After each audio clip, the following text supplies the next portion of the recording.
Hello, friends. Welcome to Experience Data Talk, a show featuring data science leaders and technologists from around the world. My name is Mike Delgado, and this is episode number 124. Today, we're chatting about the future of work and ways to adapt, reskill, and stay competitive as our workplaces evolve. Today's show features Dr. Jason Wingard, who serves as Dean and Professor of the Columbia University School of Professional Studies.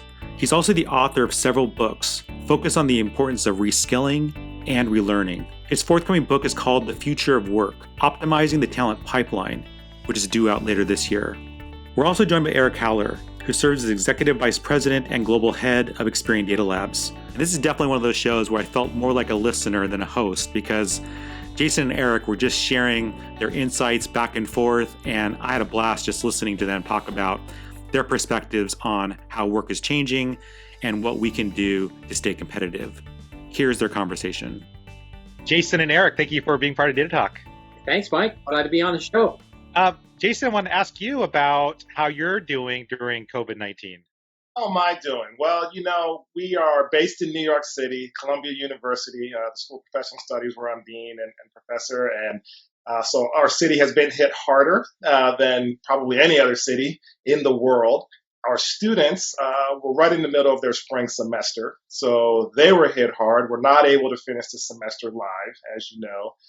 For the seniors, that was really a travesty for them because they did not get a chance to finish out their academic experience as undergraduates. Graduate students, many of them, particularly in our school, first time in their family where they're getting a graduate degree, and they weren't able to celebrate that through graduation. All of our faculty and students had to convert from being in person in the classroom to being online in a virtual remote situation. And so that's for classes, also for all kinds of events, panel discussions, keynote speeches, even staff meetings and town halls. So we have had to transition quite radically in the last couple of weeks, as many industries have, but education has been pretty stagnant for a long time. We've been doing things the way we've been doing them for a really long time, and this pandemic made us shift in a way that we hadn't in the past. And so I think agility is a key word that you'll hear me talk about as it relates to Columbia University and our students and our faculty and our staff and how we are doing relative to this. We've had to be agile, and we have been, and we've been resilient. And I think what's really tough too, Jason, is that I remember when I was in college, there wasn't any sort of online education at that time. And it's been a long time. You just put yourself out there like that. So, There was no Eric online school. Yeah, Eric and I can relate for sure. And I think, I've been hearing some complaints from some of my friends who are taking some online classes because they like going into a school, meeting with a teacher, collaborating with students inside of a classroom. And right now it's really hard because you can't go to school. Everything is through online Zoom calls. And that can be really, really tough. Absolutely. We have had in the last couple of years hybrid courses. We have fully online courses, but the majority of our courses, the majority of our face-to-face interaction has been live as opposed to virtual. And so what that means is it's not really just how comfortable are you using Zoom or Blue Jeans or some other virtual platform. Is the curriculum designed for that purpose? There's a difference between remote instruction and online learning. Online learning means we really took the competencies that we wanted to cover in this module, in this course, and we designed it specifically for an online virtual exchange. And so when you try to very quickly, as a result of the pandemic, switch to remote instruction, it's just that. It's just remote. It's a design that was intended for face-to-face that is put on a virtual platform, and it doesn't feel the same. We did everything we could to try to make it as valuable and as adaptable as we could, but it's not the same. So when you take the quality of the curriculum and the content as a challenge, and then the social interaction or lack thereof, because you can't meet for coffee, you can't meet with your study groups, you can't physically go to office hours with your professor, that takes an emotional toll on the whole community. And so in addition to having to change the curriculum, we've had to deal with realistically a lot of mental health issues around anxiety, around depression, it's a loss. It's a feeling of loss because people are in the academic environment, literally within the walls of Columbia University, to experience something special. And that's what you paid for. That's what you applied for. That's why you are there. That's where you get the most value in most cases. And so to strip that away and to say you must get your value in a different way, people again were adaptable and resilient, but there was a deep sense of loss about that. And we've been trying to accommodate people as much as we can. Not to mention people getting sick or people in their families getting sick. We have lots of international students, so they were not able to go home, some of them, and they had to try to stay in New York. They needed funding. We're really pleased. I'll have to give a shout out to my co-panelist here. Eric is a board member, proud alum of the technology management program from 2018. And as a board member of ours now in the School of Professional Studies, he was really able to spearhead a student emergency fund that we created. And so he has contributed and he's matching funds for others who contribute because we have students who financially this crisis has really knocked them out. A lot of them had jobs, full-time and part-time, that are no longer active during this period. They were furloughed or laid off. And so they don't have any income coming in, or they don't have a place to live, or they don't have resources, or they can't travel back home. So there's a real need on the academic community side for students to have access to resources, namely money. And so we're really happy that Eric is a Board of Overseers member for the School of Professional Studies and leading lots of initiatives and providing advice for us. But this one is really timely, the Student Emergency Fund. So thank you, Eric, for doing that. Oh, it's our pleasure. My wife and I have been there in the past, struggling for money, so we totally get it. I'm glad we could do it. Absolutely. And Eric, I wanted to ask you how you're doing with everything right now. Well, I like how Jason used the term agility. We're about 2.5 months into this, right? From when we went, we closed up the offices and everybody started working from home. So it's, I would have characterized the early weeks as a bit of organized chaos.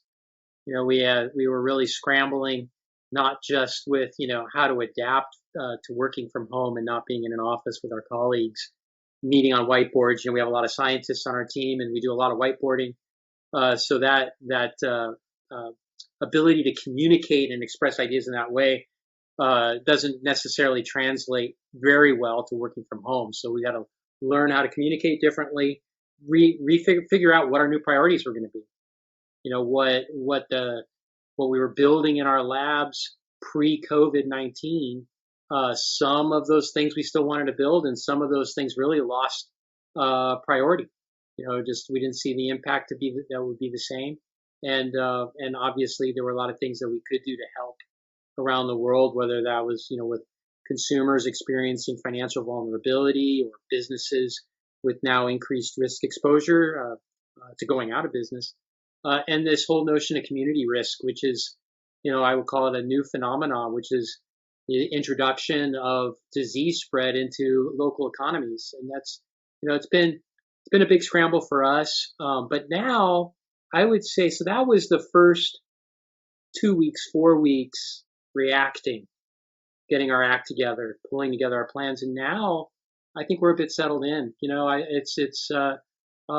It's amazing how quickly people do adapt and change their behavior in a way that they can make the most of a situation like what we're in. You could almost argue in some ways we're more productive and more efficient.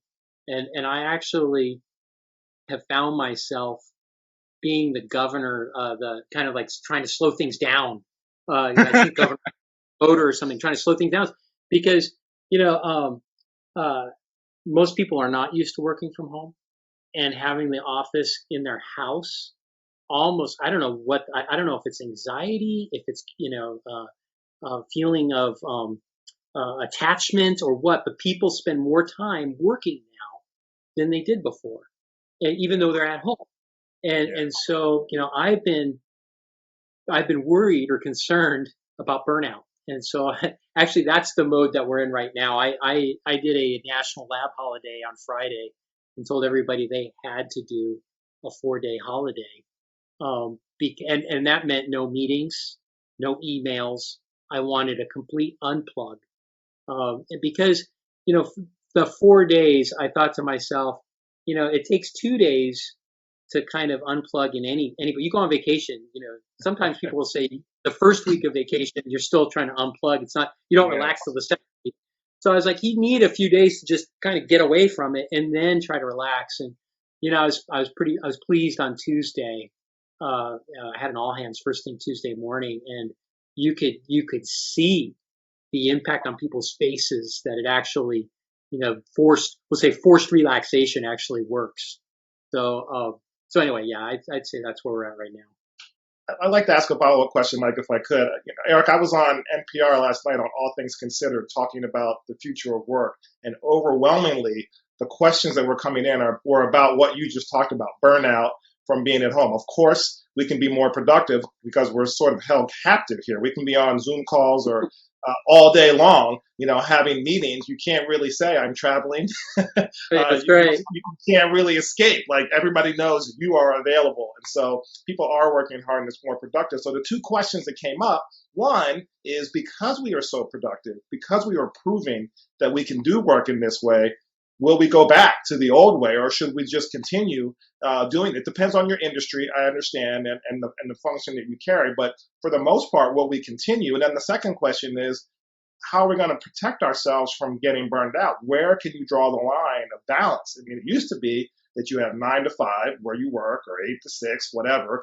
You have a commute schedule, and then you have your weekends. But now all those lines are blurry, and you're just kind of working all the time and expected to work all the time. You get the benefit of wearing, just a dress shirt and not a suit and tie, but, is that really a fair trade for how much work that we're getting out of these people, right?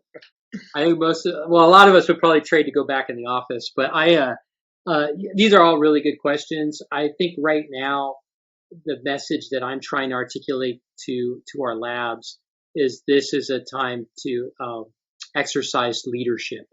And in this case, leadership is demonstrating that you can unplug from work. Everybody follows their peers and the folks that they work for. And so it doesn't send the right message if you're, sending emails to your team on a Saturday or Sunday, which honestly, typically would have been normal business practice for us. We, in we'll say non-COVID environment, sending somebody a text on a Saturday about a job that might be running and something expected on Monday would be pretty normal. But now it doesn't feel right because of the fact that, people are working more like 60, 70, 80 hours Monday through Friday, and then they pile in Saturday and Sunday, and you can't tell the difference between Wednesday or Sunday. And that's not good. That's not good.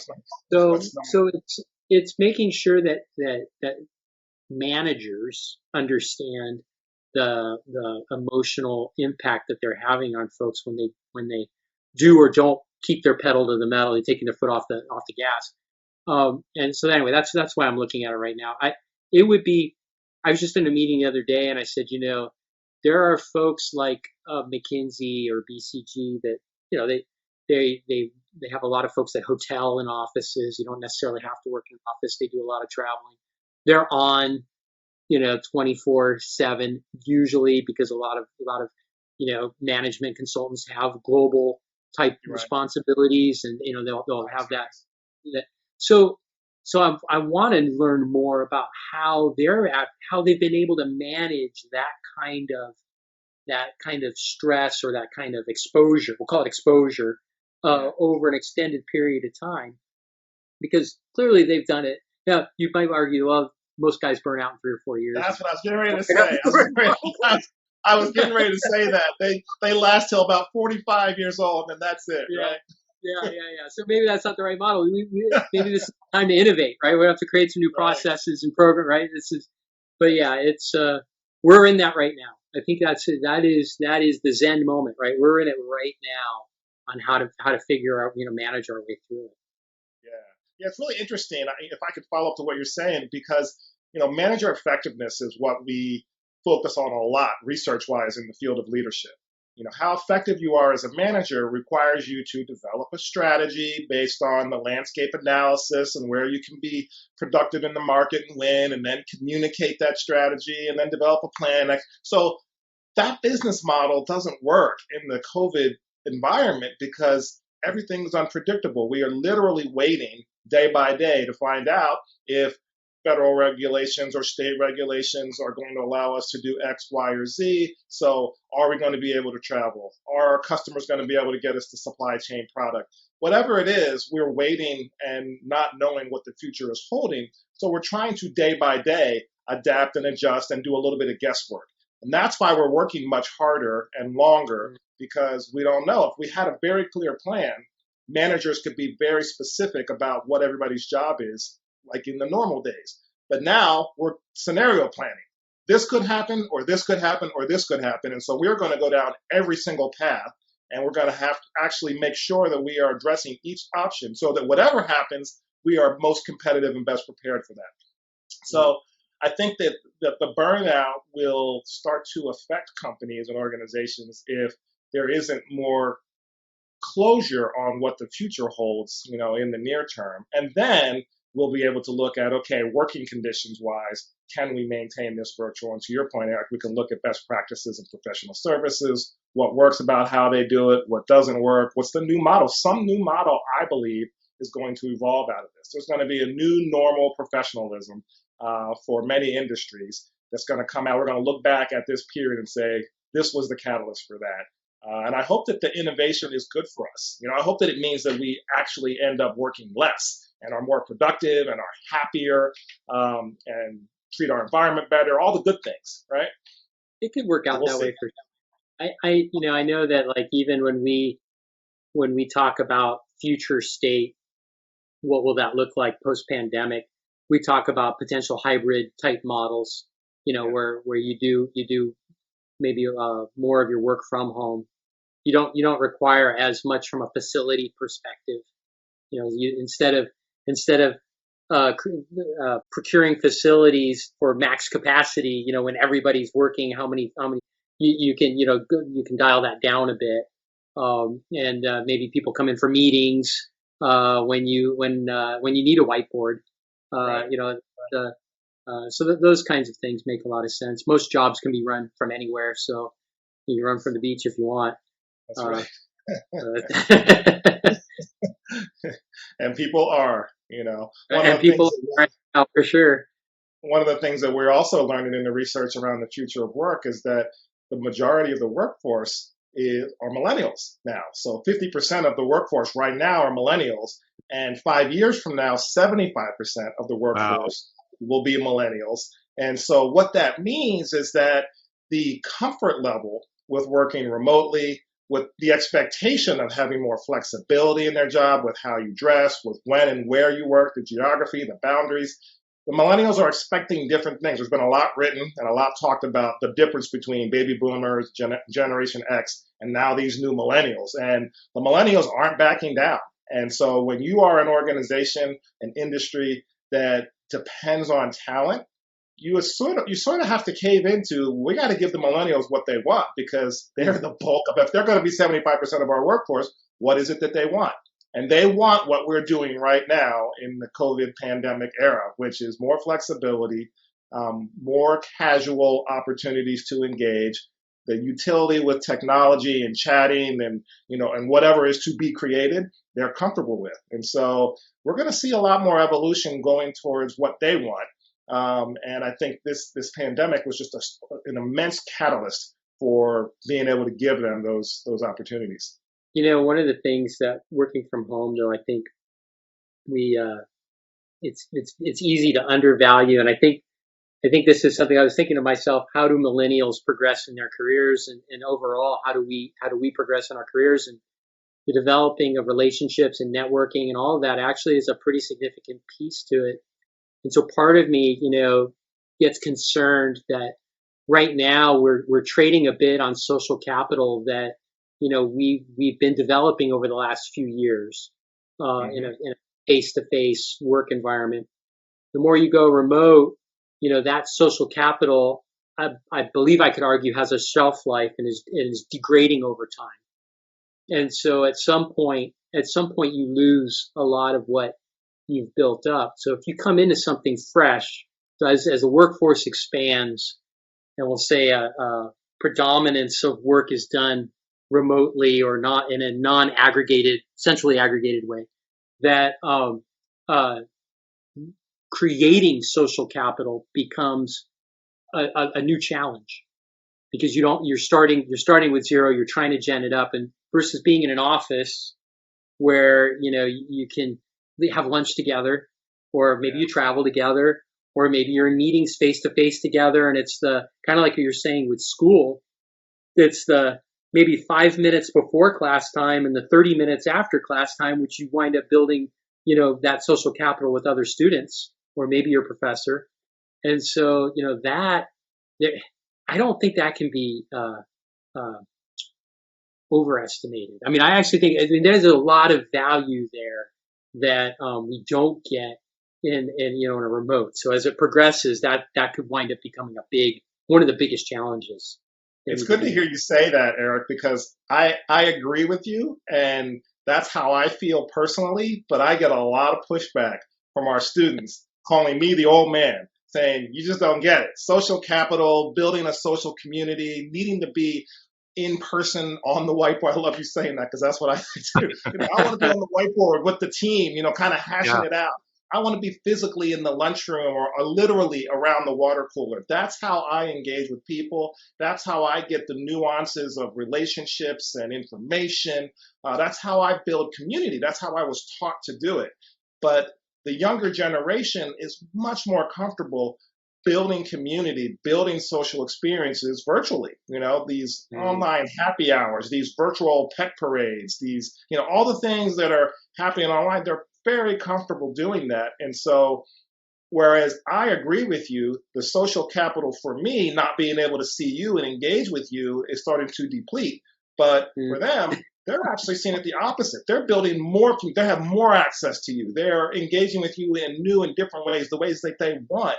And so they feel like it's actually on the upswing. So part of this is generational. Part of this is based on how we learn to do schoolwork, how we learn to build relationships with people. And that's why I made the point earlier that the millennials are really the X factor in all of this, because what they want and what they're willing to do is probably going to rule. And what we want is not really going to matter. It's inconsequential because we're such a small percentage of the workforce moving forward. But I'm so glad that you said it. It just validates it's everything that I said. In a very nice way, you said I was old, but that's okay. We were old. So all of the Columbia students, graduate students of the School of Professional Studies, Eric said the same thing I did. So he's old just like I am. And I think all this gets into like how each of us kind of develop and nurture those relationships. Some of us, like I'm very much like you guys, like I like to be in person. Like there's a certain energy level when you're there in person, whether it's at a conference, like you get to see them, shake their hands, give them a hug. Like I crave that right now. Others like are very fine with just the text messaging, the video calls, just using social networks to connect with people. And that's like part of my day job is that, but nothing replaces the handshake. Like nothing replaces the hug, seeing somebody in person. That's what I'm missing right now. Yeah. So the question's going to be, in addition to getting work done, how do clients feel about that? Like how does the virtual experience affect productization and relationships with clients and business? That's where we're really going to have to answer the question. Is it good for business or bad for business? If it does not have an impact on it, you may like it, Mike, and I may like it, and Eric may like it, but if we can still sell widgets, if we can still sell service, if we can still get work done globally, and maybe more effectively and efficiently, then it doesn't matter. Then it's not a priority for us to be able to shake hands and hug. But if that's required for us to be able to effectively do business, again, with the largest workforce and the largest consumer base that will be evolving in the next couple of years, then we will return to that that mode of operating. So it's going to be interesting to see. But money does rule this, and so the economics of what people respond to is going to be the driving force. Jason's given me a lot to think about just about those points about the millennials, because I would have argued prior to his points, I would have argued that in business sales relationships, especially as you kind of go up the curve for larger ticket items, the bigger the deal, the more a relationship really plays a factor. Having access to the right people who are making decisions, being able to have maybe that extra bandwidth to provide somebody with more insights that they may not get necessarily in a business meeting that's conducted with a very specific agenda. Those all have, I would weight those with a lot of value.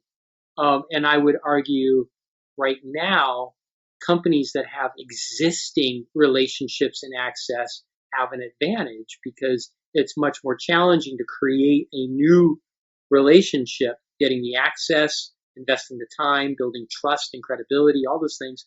But to Jason's point, that's why I'm trying to rethink that would be my argument, by the way. That would, without Jason having a word, that would have been my argument. That's your old man argument.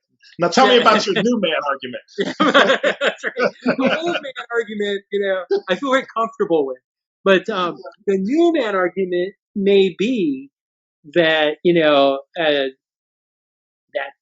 understanding or feeling comfortable in creating new access and building a relationship in a purely digital environment, because that's what we would be talking about, digital environment, that comfort level, that you can gain all that same, what we call social capital, or that relationship, you can gain that through that experience. That being the case, I probably would still argue that we have a long ways to go technology-wise that would simulate an experience that's strong enough. Like even my daughter, who is a millennial, she's 24, and she's I would call her a power networker. She's in TV development. She talks to writers and talent and direct. I mean, she does her day job, and then she networks with somebody outside of her production studio every single day. That's part. She has to have that is a requirement in her field. She has to be well networked to be able to assemble the right pieces to build a television show. So she told me, she goes, "Dad, I am so sick of Zoom." In fact, she went and bought those tinted glasses or whatever that's supposed to protect from the odd lighting that we have looking at our iPad or laptop. It's like a UV block or something. Some kind of block. They're like blue tinted glasses. She has to wear those now because her eyes hurt and she gets headaches. Oh, wow. So I would say that for a scientist and an engineer, millennial, probably really easy to make the argument. For a power networker, though, it may be technology has a way to go, because, she's only 24 and she's experiencing just from staring at a screen for so long. Where is she going to be when she's 30 or 40? So the same kinds of burnout that we might experience mentally from working so hard for long hours, I think people can experience physical impact from staring at a screen that's projecting light at us, 8-10 hours a day. How do you like that for a young, the old man making an argument on the? Eric, I have a comeback for everything you said, because I've made your argument. Yeah. So you really can't. When I said what you just said, the response. I had a group of students, and this was just a couple of weeks ago, and I was talking to a group of students, and I was making the same points you were making, so it makes me laugh. But one of the things they said was they pointed out online dating. And they said, you would say, Dr. Wingard, that you need to meet your wife in the library in college, and you need to go on X number of dates, and you need to write her a poetry and send her a letter through the snail mail, and that's how you close your wife, right? And I said, yes, actually, that's more or less how I did it.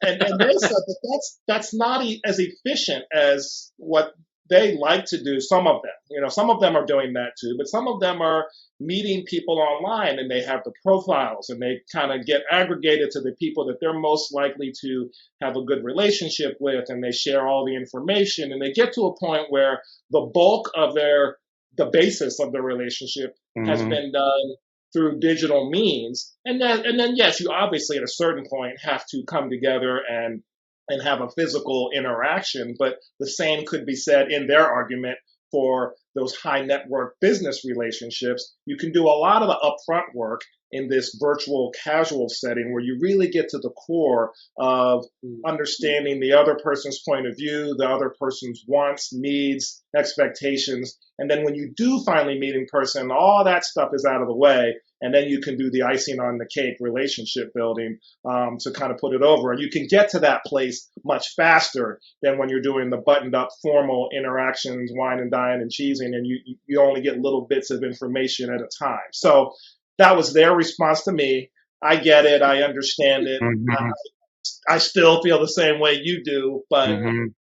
I think it doesn't really matter. It's inevitable that because we are operating more globally and because technological advances are changing, and just as soon as you say that your daughter's eyes are hurt by the backlighting of the, a year and a half or 2 years from now, that's not going to be a problem anymore. Technology is going to fix that. They're going to make your eyes get better by looking at the screen, right?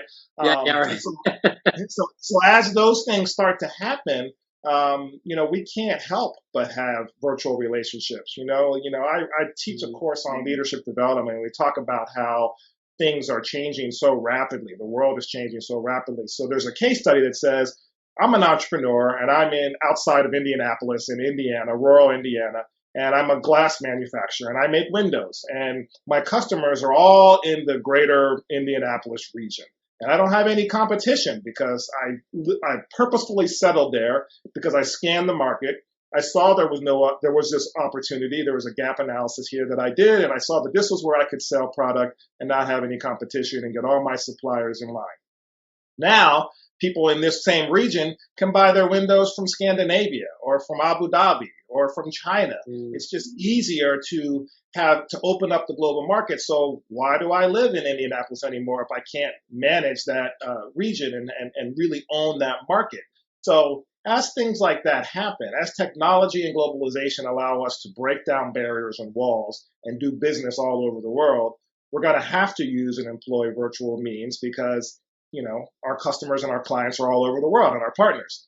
So I think it's inevitable. We're going to have to learn how to do it. The millennials have a head start because they've grown up. They call them digital natives. So they've grown up with devices in their hands, and they're just much more comfortable building relationships that way than we who haven't grown up with devices are. But maybe some of what you're talking about, Eric, the blended approach certainly would be better if we can maintain good, positive interpersonal relationships as a core function of how we interact with people, while at the same time using the technology to facilitate that process. That would be much more comfortable advancement as opposed to dramatic, right? So we'll see. We'll see who wins. The odds are on the millennials. Oh, yeah. I'm always fighting the odds. Yeah. It's not a good position to be in, As long as you're adaptable in the final hour, that's all that matters. I can be a bit of a chameleon if I have to be. So yeah, absolutely. I will you adapt. Wouldn't have been as successful if you weren't. Right. Jason, Eric, I love how you both have been talking about the changes in the workplace, especially post-COVID, as we're all kind of working virtually, and just a lot of changes happening in business and how we operate. I would love to talk with you guys about the future of work and the skills that we will need.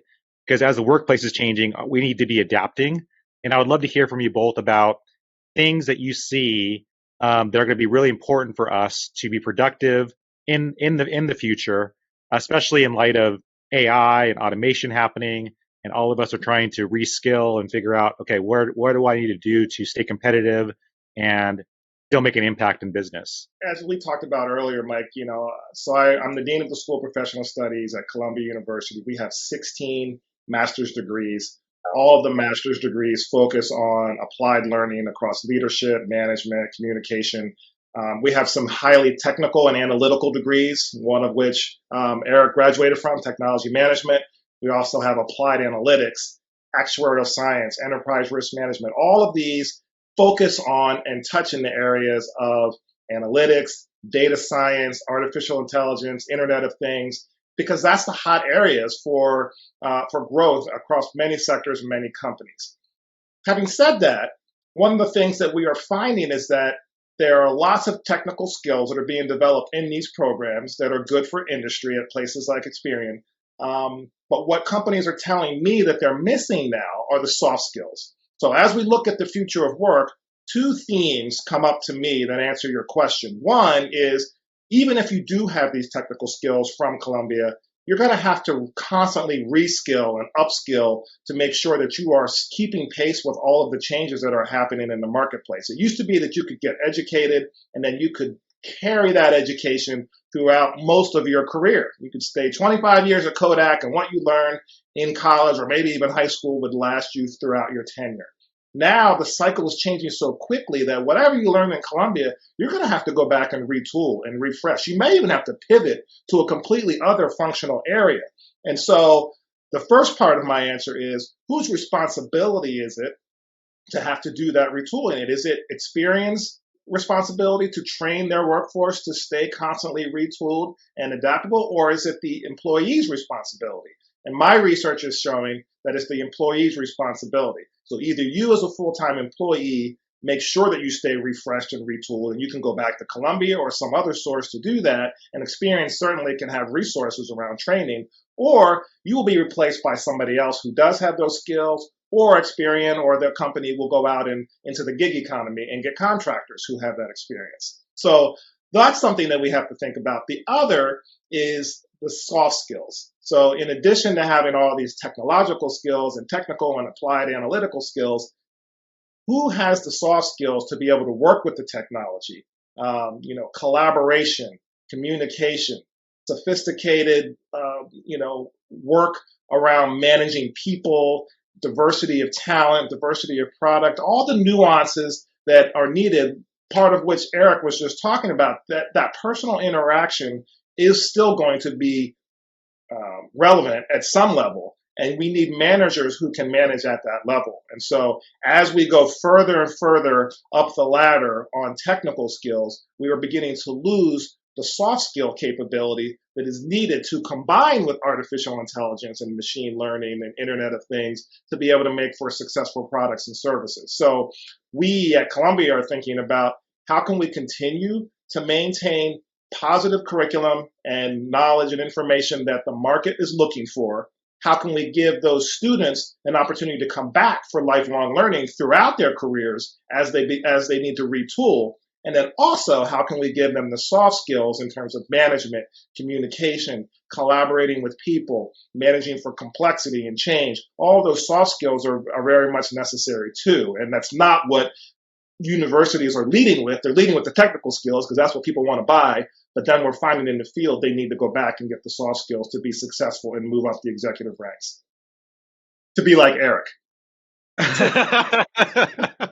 Nobody wants to be yeah, I love that. Therapy. They might need therapy if they're whatever it takes. That's right. yeah. So I would say this. I couldn't agree more with everything that Jason said. But maybe I'll touch on a few things. One is I am a strong believer in continuous learning, and I don't see how you can progress in just about any field. If you're watching this show on LinkedIn, chances are we're talking right to you because you probably are in a field where you're required to learn continuously, and if you're not, you will not progress. The world is moving too fast. The speed at which the world is changing is getting faster and faster. It's accelerating. So you have to continuously learn. I personally put myself in a situation where I went into I'll call it a structured education environment where I needed to take a variety of classes, many of which were classes that I would not have selected for myself. I think one of the things that people who like to learn often do is continue to learn what they really, really like. It's not a bad thing. That's actually, it's a good thing. If you're learning, it's a good thing. But I will say that I do the biggest changes that are made in me personally, either in a soft way or in an environment where I'm learning subject matter and gaining knowledge, is when I push myself outside of my comfort zone. And I believe that people need to do that to experience kind of that, we'll say, step change in whatever they're trying to do. So that's why I'm a believer in going to a more structured environment, because I got pushed into taking classes and learning from people that I wouldn't have picked, which allowed me to open my mind, expand myself out, and grow. So I think that's important? Absolutely. Do I talk about that with our labs? 100% of the time. Fortunately, a lot of the people that we hire in our labs, 70% of the people in our labs have their doctorates. They are continuous learners. They did not stop with a doctorate, drove them to a doctorate because they enjoy researching and learning on their own. I would say this, though. One of the things that I'm noticing is as you're managing your career, is it important? What's more important? Is it important to be a super expert in a particular thing, whatever that is, or be more broadly kind of like a jack of all trades, a mile wide and a quarter of an inch deep? This is my observation. It is almost, it might be unfair to say this, but I think you kind of have to be both. And I think you have to have, I call them superpowers. I think you have to figure out what your superpower is, and you have to be really, really good at it. And, maybe it's power networking. Maybe it's, building creative algorithms and natural language processing, whatever it's going to be. But you have to have a superpower that you feel that you can hang with the best of the best. And if you can't, you're close enough where you feel if you can invest the time, you can get yourself up into that zone. That's important. I think everybody needs to have a superpower. But just as important is you need to be more well-rounded. And, I think Jason was touching on it when he was saying things like, as you move up the technology scale, you need to, be able to articulate what you're working on. You need to be able to understand the audience that you're communicating with. You need to understand the business challenges and be able to bring that back to what you're working on. That is in every field, by the way. That is not just, technology. Any field of expertise, if you want to be a leader, you have to have an understanding of the other aspects to whatever it is that your business is about or whatever you're trying to achieve. So that's it. It might not sound fair, like you don't want to do it or that sounds hard. But here's the thing: is the world. Now you're hearing Eric Haller's core beliefs. That's why I tell you need therapy if you want to be Eric Haller. I believe the world is an incredibly competitive place, and if you want to stand out amongst your colleagues, it doesn't have to be win-lose. It can very much be win-win. But if you want to stand out, you're going to have to be better in some way. And what I love about learning is this is something that you can do on your own time while you're working. You can learn from so many different things. It doesn't necessarily have to mean you're taking a class, although I'll tell you, you'll learn a lot when you take a class, and you might learn more than you would typically, but you can be learning almost all the time. Like even in this video, I'm learning from Jason a ton. And that, I will take back what I learned. Here I'm supposed to be a giver in this video, and I'm actually taking, right? So I've learned things from Jason that I will take back to me outside of this, after this. And that's what I mean by continuously learning. Anyway, so I told you I wouldn't disagree with you. I totally agree with you. Just added a little bit of color on it. Absolutely. That's what we like our alums to do. Thank you. You're representing Columbia very well. You taught me well, so we'll think of that. So I learned a lot while I was there. Yeah. Good. So I can't believe that the hour is already flown by. I wanted to ask one last question. Jason, you talked about just the importance of continuing to reskill, being curious, keep growing, keep learning. We need that competency to be competitive. But you also talked about the importance of soft skills, and Eric touched on this about being able to communicate, having that empathy, because that's super important too, especially if you want to be a leader. You need to be able to know how to communicate to the C-suite, communicate with your team, and back and forth. And whereas with the hard skills, you can go to take classes, you can get certifications, you can test for that. But the EQ, that's really hard because there's no testing for that. You have to kind of grow into that and learn. So I'm kind of curious about, for those that are looking to improve their EQ, suggestions for them. Absolutely. Leadership and management, people always ask me the question, do you need to be born a leader or can you learn how to be an effective leader? And my answer certainly is always the latter. You can learn how. Now, certainly there are attributes about people's personalities that make them, a better leader or not, but you can learn good, positive, effective management and leadership competencies. I often talk to people about manager effectiveness. And what normally happens, I was the chief learning officer at Goldman Sachs for several years before I came to Columbia. And one of the things we worked on was you have people who come in at the junior level, an analyst or an associate, and they work their way up through the they get promoted because of the good work that they're doing as an individual contributor. So this goes back to what Eric was talking about. If you just keep coming to work and you keep doing good, positive work yourself, then you move up the ranks. Sooner or later, you become a manager. And you didn't become a manager because you have good management expertise and because you've demonstrated good communication and collaboration and influential skills. You got there because of what you yourself could do. And so when you get into the management ranks, now you need to learn how to be a good manager. And so that goes back again to Eric's point. That's continuous learning. As your job changes, as your responsibilities begin to change, you have to adapt and pivot and upskill and reskill yourself. Whether you come back to Columbia the way Eric did and get a master's degree, or whether you get a certificate from another place, or you get an alternative credential of some kind, you need to keep reskilling yourself so you can be the best you can be. Often what happens is people move up into the management ranks because they're good individual contributors and they don't upskill in that way and they are bad managers, right? Mm-hmm. And so it's a good story. Larry Bird, the famous NBA basketball player, was really hard on himself. He worked really hard. He was one of the best to ever do it. And then he became a coach, right? And he said, why is it that I can't coach to be national champion the way I was able to do as a player? I can't get them to be me. I got where I am because of what I could do.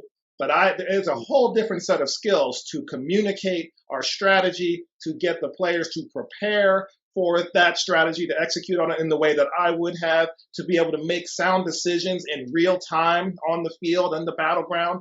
I can't translate that the way I could just do it. So there is a skill that you need to learn. And it's an example of Eric's point that continuous learning is necessary. You can't just keep learning technical skills. You're going to have to learn soft skills, because if you're moving and progressing through an organization, you are going to touch on management of people. Really good. Eric, your final thoughts on things that people can do to improve those soft skills, especially for those who want to move into leadership roles? That's a really good question. I was I was listening to Jason about what he's saying. I do think soft skills are hard to learn. And that's like, so how, what's the best method? Because you are going to wind up putting yourself out of your comfort zone, whatever that is. So, if it's being a bit more, say you're introverted, but so you find it a bit uncomfortable to be in a meeting and to build consensus. Building consensus is a soft skill. Typically, you don't know what you don't know. You don't know what you're bad at. So whether it's asking your colleagues, asking your manager, taking tests, doing whatever it is to expose to you, first and foremost, what are the areas you need to work on? And then depending on what that area is, I think there are different things that you can do. And that's kind of a longer conversation. This is the kind of conversations I have with my direct reports, because I do believe this is part of personal development. And so I try to give that feedback to people who work for me directly so that they can say, hey, this is something that might be holding me back. And if I can work on this over the next year or 2 years, it's not something that usually happens in weeks or months. It's usually months or years, that they can make that adjustment and progress forward. So anyway, that's. And Mike, I'd like to just piggyback quickly on Eric's comments and his answer to your question about what your viewers can do if they want to be better managers and improve their soft skills. And I think there are 3 areas, right? So number one that I talked about with people is effective communication. So being able to get out of your comfort zone of being an individual contributor and articulate very clearly, here's our plan, here's our strategy, here's the timeline, here's the resources we're going to use, effectively over-communicate what it is we're doing why we are doing it, and what your particular role is in this process. So that's number one. Number two, after you get past the communication, is to think about feedback. And Eric just mentioned this, constant feedback. You have to, as a manager, be able to give feedback about how well are the sub-teams in your group doing against our objectives? How are our individuals specifically doing? Over and over and over. And we talk about millennials, the number one thing the millennials want is feedback. You can't send them off and say, do this work and see me in 6 months, right? You have to give them feedback on a regular basis, good and bad, constructive and critical, about how they're doing, what they can do to improve, what recommendations you have about alternative resources they might use and other strategies, et cetera. So constant feedback is the second. This is labor intensive, but this is what management is. And then the third piece is being able to be agile on the field. And what that means is you have a plan, you've communicated it, now you're giving feedback constantly, letting people know how they're doing, but things change, right? So COVID happens, or another player comes into the market that's a competitor, or something has been disruptive in some way. You as a leader have to be able to make a change and redirect course and then go back and do the cycle all over again. Now there's a new strategy or an alternative strategy, and here's our new plan. Here's our new timeline. Now I'm going to give you feedback against this and continue to develop you in that constant feedback loop. So those are the three things that as you move from being an individual contributor to wanting to have supreme manager effectiveness and the soft skills that make you a good leader and a good manager, overly communicate, and then constantly give feedback, and then remain agile. That's fantastic. What a wonderful way to end this show. This has been a wonderful conversation. Thank you both.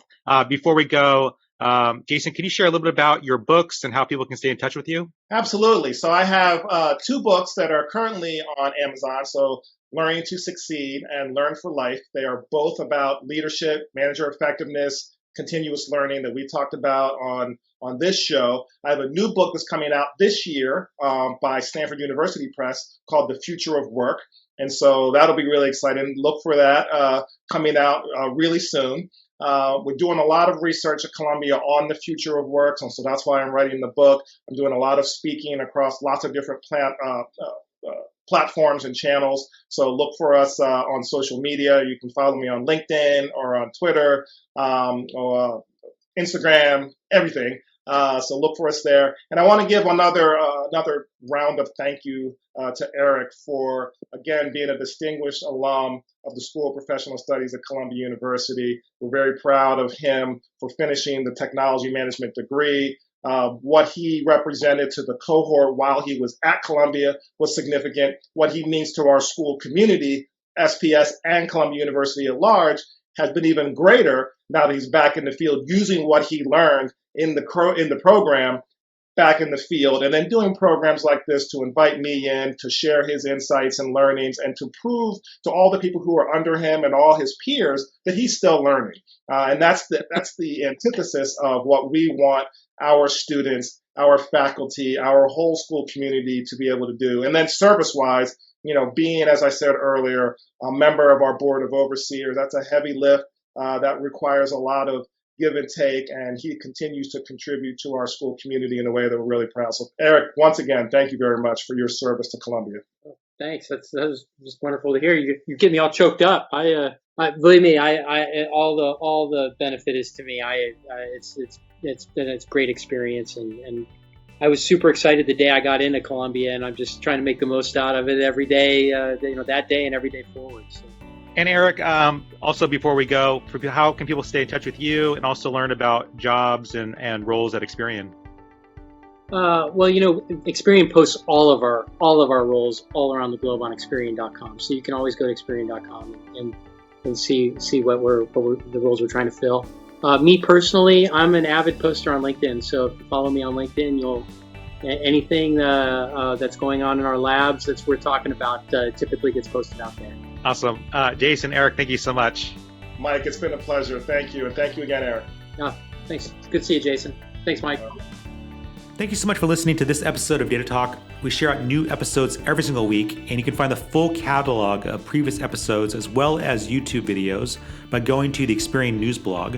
The URL is just experian.com/datatalk. And as always, we love hearing from our community. So if you have any comments or suggestions for future shows, please reach out. You can find us on Twitter at Experian Datalab, or you can always reach out to me directly. My email is michael.delgado@experian.com. Take care, and we'll chat next week.